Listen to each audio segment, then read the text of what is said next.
Hello, everybody.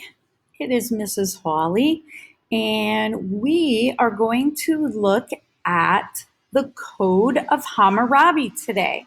So, by the end of this lesson, you'll be able to describe what the Code of Hammurabi was and what it reveals about the social structure of Babylonian society. So you are going to have a quiz to complete. It's a review quiz. And then when you're done, so you're going to turn the video off, do your quiz, and when you're done, you will press play to begin. Now that you are back, we are going to watch a short film about the Code of Hammurabi, just to give you some background. Imagine what it would be like if we didn't have any laws, if people did just as they pleased without any regard for others. Life would probably get pretty chaotic. The defendant in this case has been indicted by the... Law is one of society's most basic institutions, and one of the most necessary. It establishes a person's rights and obligations. The law also sets penalties for those who violate these rules. Equal justice under law, reads this inscription on the Supreme Court of the United States. Although specific laws change over time, most people agree justice is one of law's guiding principles. One of the earliest known attempts to institutionalize law occurred in ancient Mesopotamia, a region between the Tigris and Euphrates rivers. It's where Iraq is today. This ancient king, Hammurabi, ruled over Babylon from 1792 to 1750 BC. At the beginning of his reign, Mesopotamia was divided into many city-states, all with their own pattern of shifting rules. But Hammurabi eventually brought the entire region under his control. He collected laws from the various city-states and wrote down a set of codes that soon governed the entire area. Hammurabi's written code allowed law to be a matter of public knowledge, and so helped advance the rule of law in society. His code dealt with issues of taxes and trade, marriage and divorce, and theft and murder. He assigned specific punishments to fit specific crimes. The Old Testament reflects Hammurabi's approach, an eye for an eye and a tooth for a tooth. Hammurabi's empire eventually fell apart, but he's credited with establishing justice in the land. And the idea of codified law was just beginning. Okay, so that is all I wanted to show you about that. So let's go back to our presentation. And we are going to look on the top of page 37 in your workbook. And you can follow along with me. Okay, it says Babylon was a city located along the banks of the Euphrates River in Mesopotamia. And you just heard Mesopotamia literally translates to the land between the rivers. So they're talking about the Tigris and Euphrates rivers, which go all the way through what is today Iraq. Hammurabi was the city's sixth king. He won control over all of Mesopotamia after a series of swift battles and turned Babylon into an important trade center and empire. Hammurabi carried out a series of advanced political reforms, the most famous of which was the Code of Hammurabi, a set of 282 laws. These laws formed the basis of the Babylonian legal system. Okay, what I would like you to do now is read through document 1, which is part of the Code of Hammurabi that deals with the economy. Right? So read through that and then answer the 2 questions on page 38. And press play when you want to move on and check your answers.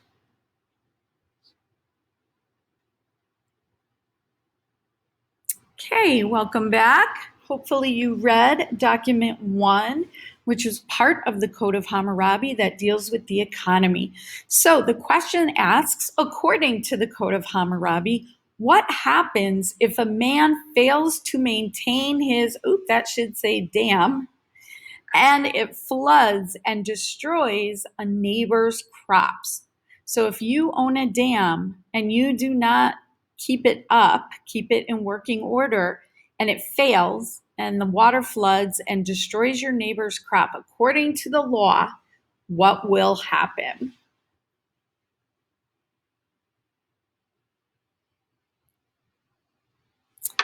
Okay, according to the Code of Hammurabi, if this situation occurs, you have to pay the damages. And if the person cannot pay, he and his possessions can be sold to pay for the damages. That's pretty severe. Let's look at question 2. What does this section tell us about how Babylonians viewed property? Or it should say, tell us about the Babylonians' view of property. How did they view it? Well, this law reveals that the Babylonians treasured their property, particularly their crops.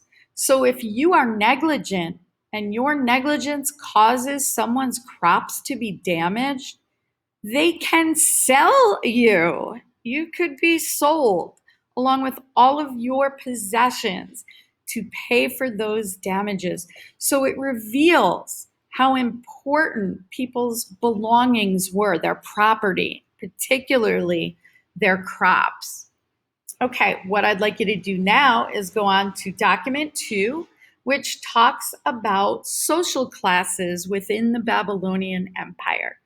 When you are done, you're going to press play and we can review those questions together, but answer them on your own first and we'll review them.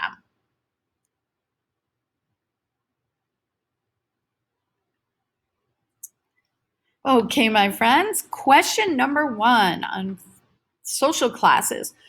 What did these laws tell us about the social class system in the Babylonian Empire?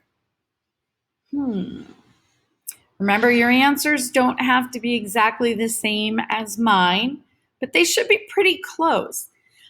I said these laws tell us that there was a social class system with nobles at the top and slaves at the bottom. We know that because it talks about the punishment if you hurt or harm someone from a higher class rather than hurting or harming someone of a lower class. So if you harm someone from a higher class, the punishment is higher. If you injure someone from a lower class, the punishment is less. All right, now I'd like you to go on to document 3, which is part of the Code of Hammurabi that deals with women. So you're going to turn this video off. You're going to read the part, document 3 on page 39, and answer question number 4. When you are ready to review it, just press play.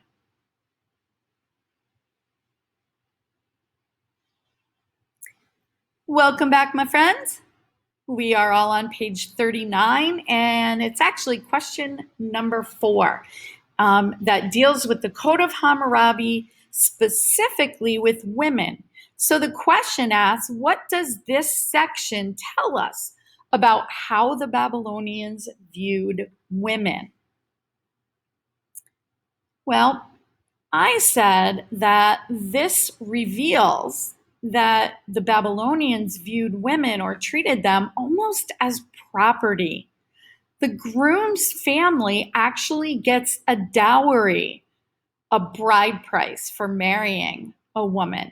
So the bride's family will actually pay the man and his family for marrying their daughter. So that's one thing. We also know that husbands could decide whether or not to let a wife go if they no longer want to be married to him. So it's not up to the woman, it's up to the husband. It's kind of interesting. All right, now we're going to do our last CRQ, constructive response question, for this unit, for Unit 1. And Document 1 asks you to describe the historical circumstances that led to or caused what is shown in the image. So I would like you to take a look on page 40 and figure out what that image is, and then answer that question. Remember, historical circumstances have to do with what was it? What was going on at the time? Why was it created? How was it created? For whom was it created? So it's the history. So stop this video, examine your source, your document, and then answer the question. When you're done, hit play to review the answer.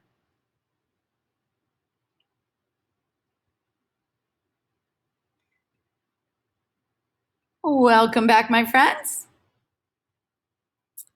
I said once there was job specialization, so during the Neolithic Revolution, those who created products began to trade their goods for food.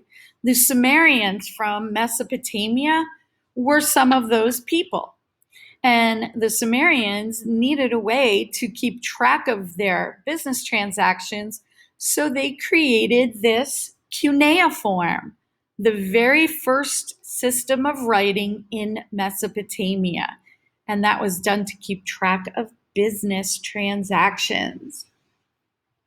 All right, so that's document number 1. Document number 2 is part of the Code of Hammurabi. And the question asks, based on this image, what was Hammurabi's point of view regarding property? So I'd like you to turn the video off, read that portion of the Code of Hammurabi, and then answer the question number 2 on page 41. And then when you're ready to review, just hit play.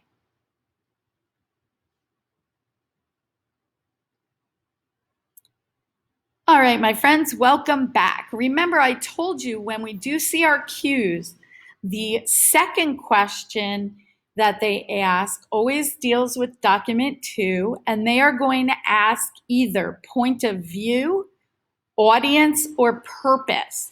In this case, they're asking the author's point of view regarding property. I said Hammurabi clearly valued property as seen by the laws.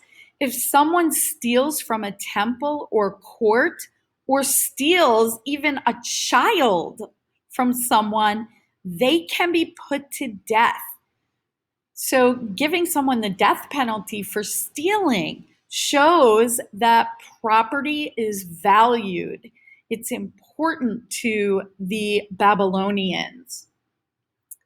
All right, good job. Now, we have one more question, which is question number 3, and that is always going to ask you to do something dealing with documents 1 and 2, okay?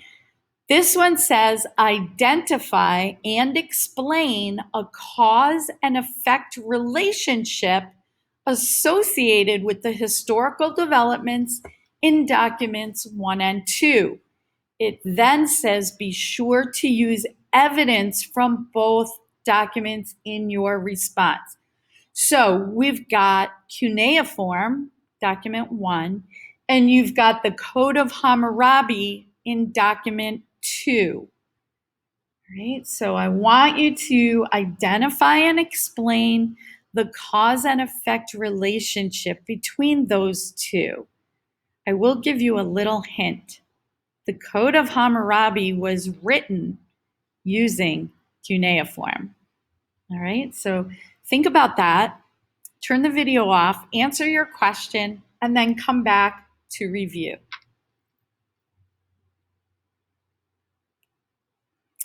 All right, my friends, welcome back. This one's a little harder than some of them, but we're going through it together, so I know you'll get this. Okay, I said the Sumerians created a form of writing known as cuneiform, which was a system of wedge-shaped indentations on clay tablets. And notice in brackets, I put document 1. I didn't quote from the document because it was a picture, so I want to let the reader know I used information from the document. So that's how I identify that. All right. I then said Hammurabi, ruler of the Babylonian Empire, used cuneiform to write out his legal code for his entire empire. And then again, I put document 2 in parentheses so the reader knows that I used the information from that document. And I wrote, this code contained over 282 laws that helped to maintain order within the empire. Okay, and that I got from knowing what the Code of Hammurabi was. So that's our CRQ for this particular lesson. And we are done with Unit 1. I can't wait to do some review, have a test, and then move on to Unit 2. It's one of my favorite units. All right, so until next time, we will speak again later.